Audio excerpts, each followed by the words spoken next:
The FIA has issued a technical directive to clamp down on Formula One teams exploiting a loophole in the rules over preventing plank wear. Motorsport.com understands the technical directive removes some freedoms provided by an earlier directive to help preserve the plank by installing supporting skid blocks on the floor. Under the current ground effect regulations, teams have been trying to run their cars as low as possible to the ground to extract maximum downforce, while trying to stay within the 1 mm allowance of wear from the floor plank.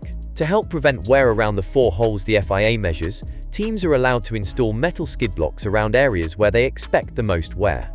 A previous technical directive gave teams further scope to add supportive skids, also known as satellite skids, on the plank further away from the 4 measuring points. Those support skids were understood to be legal as long as they had the same vertical stiffness as the main skids, but they didn't reference thickness. In recent weeks, some teams, including Ferrari but not Red Bull's other rival McLaren, were deemed to have taken advantage of the provision to go beyond what is intended and come up with thicker protections that help protect the main skids.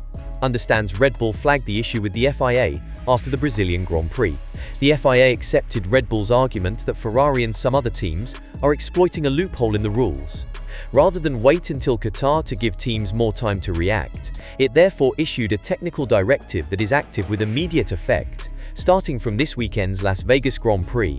The directive effectively takes out the reference allowing these additional protective skids, which means teams will likely have to take extra margin with their ride heights to reduce the risk of exceeding the 1 mm of plank wear allowance. That last led to the disqualification of Mercedes' Lewis Hamilton and Ferrari driver Charles Leclerc at last year's United States Grand Prix. Having to raise the front and ride heights of the car by 1 mm is believed to be worth anywhere from half a tenth to a quarter of a tenth, which could make a difference on 2024's tight grid as McLaren, Ferrari and Red Bull fight it out at the front.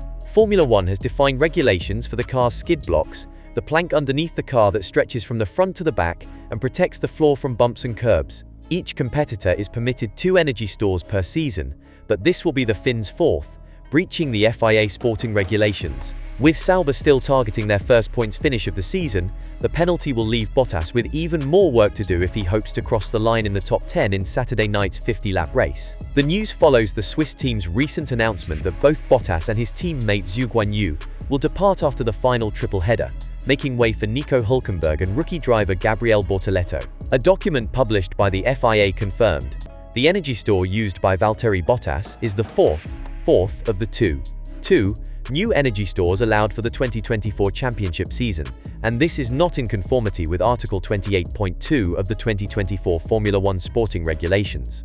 Sauber have also put a new upgrades package in place for this weekend, which could go some way in helping them to get on top of their pace struggles and giving Bottas a chance to fight his way back through the field following his penalty.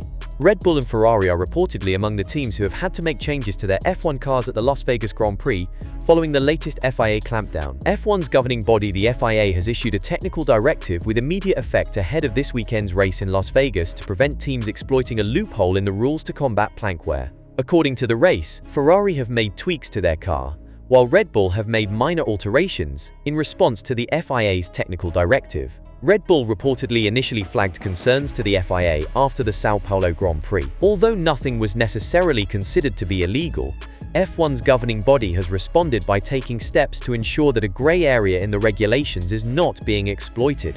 What you think about FIA slams F1 drivers and teams with huge statement after controversial discussions? Like in comments below.